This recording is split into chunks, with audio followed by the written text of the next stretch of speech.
If you're an OG subscriber to this channel, you should recognise this area because this is where I used to create and film a lot of the Mini 2 content. But in today's video, what we're going to be doing is we're going to be testing the Mavic 3 on this guy, this scooter. We're going to see if it can track me on this from one town to the next, all the way down there. It's about a 15-minute route there and back. Now for this equipment I'm going to be using the Mavic 3. I'm going to put an X2 on the front of it here for that 360 view, and then also I've got this mount here where I can attach my controller. So if you're interested in any of these, I'll link them in the description below. Especially this controller, it's fantastic to mount onto a bike or a scooter. But the Mavic 3 with that tracking, it should be good how it handles these conditions today. Okay, so I've got this connected, it's got the Mavic 3 on now. Also using an ND filter today because it is fairly bright, so I've got these ND filters by Freewell. I've gone for an ND8 today, so I can dial in those settings in a minute. But for now, let's get on with this and see how it does. I've got it selected now on my left hand side, and I click go. The drone will then come towards me and position itself there. Now as I set off, the drone should keep me in track and position itself where I want it to be. So you can see here it's just to my left hand side. So we're going to keep this going, and then I will stop and speed up segments of this for your enjoyment so it's not too boring.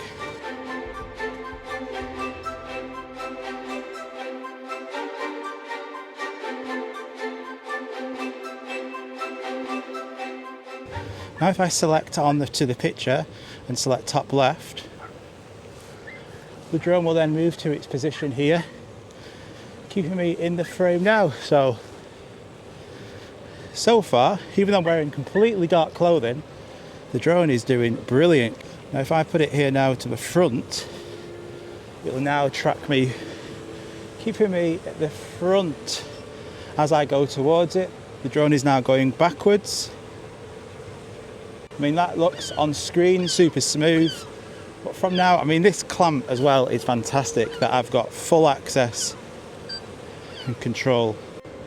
It is great to be able to get out again, and I can't wait to start traveling again. And this, I think it can only get better. I can increase the height on this, but I can't increase the distance away from me. I'm hoping with firmware, then that will definitely get better in time. But for tracking, it's doing great, and we've got 78% battery still remaining. So battery is doing fine. Battery on the bike's doing all right. And I would say we're about halfway there now.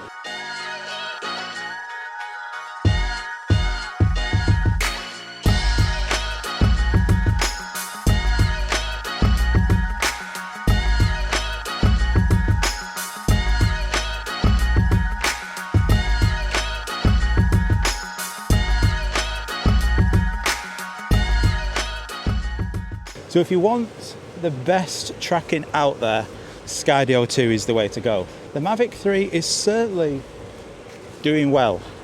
Let's see how it handles it with this now. So we've got a bit of a wall coming up to the right hand side, and I'm going to be increasing speed as I go down the ramp. About 17 miles an hour down there. Not a problem for this boy. So which way do you want it to track me now? Left, right, front, back? Shout out which position, and one of you will be correct. To the left hand side.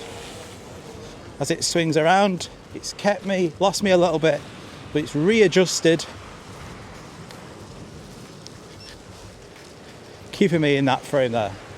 Now this area now, there is a watchtower coming up, so the signal around here is normally terrible. It's also getting the attention of some seagulls. They are a pain, but we're just all right now. And anyone who loves golf, just got the golf course to our right hand side. I'm just going to, while we keep it, just going past this watchtower, just keep it on the left hand side. Just keep it on the back left hand side actually. You can just have this view. Now when you are in this mode, you can adjust the gimbal. That's all you can do. You can adjust the gimbal, you can increase the height, but as you increase the height, it's not the best view. Well, this is the best it's going to get. So as you can see here, just on the top left of that screen is where the watchtower is. I'm just going to swing it over to the left hand side. You can see that distance is mental, but that's because I've not updated the home point. So the home point still thinks we're back where we were 2,000 meters away. And we can adjust that easily by just adjusting that home point. The locking part of it, the way it keeps you in lock, is great thanks to this new focus track system. This is a lot more stable. Now it will be interesting to know, oh, we're going to stop here because we have a paraglider. So I'm just going to decrease the altitude. You can see there.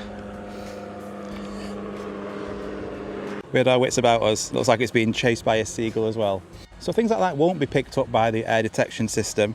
And that was super low, about 20 meters in height. But we'll just now resume this. Swing it now over to the right hand side. It's now tracking me from this side.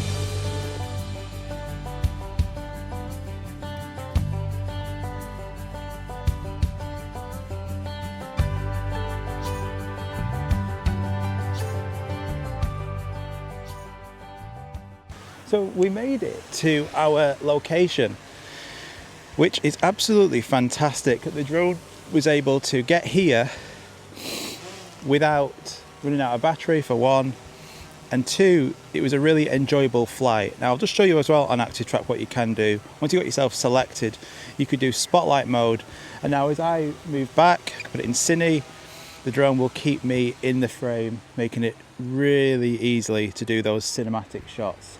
All I'm doing here is literally just pressing left on that controller stick and you get a really nice panning motion. You can see here this area is absolutely stunning. We've got some rig training going on the left hand side. We've got a nice bridge, we've got a seagull. It is really nice today. As we fly over here, we're attracting quite a lot of seagulls. They obviously don't like us here, but we won't be hanging around for long. We're only on 40% battery now, so it's made it here. So if I now drag another box around me, go into Active Track, I'm going to increase the altitude. Got to be careful because we've got loads of seagulls around here now. And then we're just going to get and just go straight off again, see if how far it can get.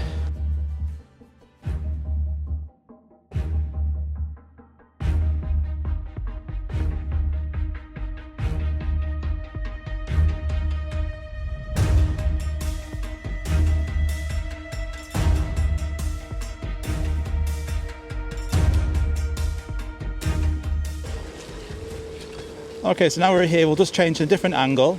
Left hand side, you can hear more seagulls. This is the downside to filming on the promenade, risking that $2,000 drone because of the seagulls. So we're on now 20% battery. Let's go for a different angle. Each time I do this, it's using more resources, more battery life, more power.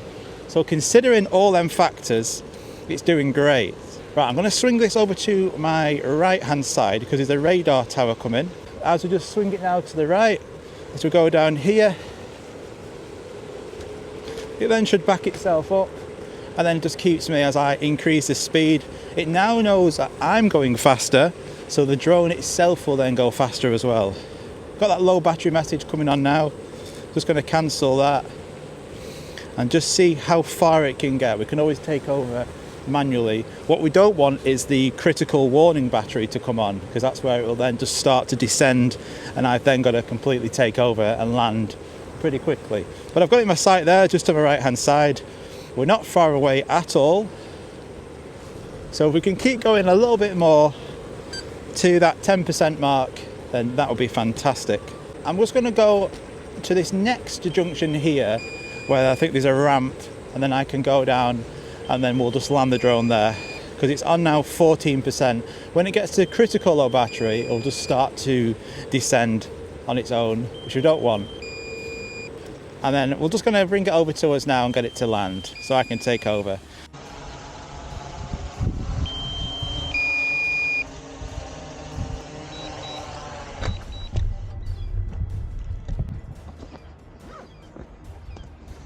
Okay, so it almost made it back to the starting point, which I think is ridiculously impressive, that it was able to track me on that 20-minute route. Obviously parts of it was sped up going there, coming back. We did a bit of a segment over that boating lake. We got attacked by some seagulls, and then we were able to come back whilst it was tracking me all the time, recording. You know, that was fantastic. So the battery life is really impressive on that Mavic 3. When I've used other drones like the Air 2S, when it was tracking, the battery life would go down rapid. So to be able to get that much battery life from one battery is absolutely outstanding. And I'm just going to show you, just going to move up to this point now. As that lady is just in front of us, this is where we started it off. So it pretty much made it all the way back. So I think for that reason, this is super impressive. So I hope you enjoyed that, something different today. Let me know if you want to see one of these challenges and see how far else it can go. Can it reach all the way to Blackpool Tower? Now the scooter as well did really great. They're able to get me there and back as well. So it's a lot of fun doing these little challenges. So comment down below what you'd like to see next. Are you impressed by this? If you're not subscribed around here, make sure you go and like and subscribe for loads more content coming soon. Take care. Bye bye.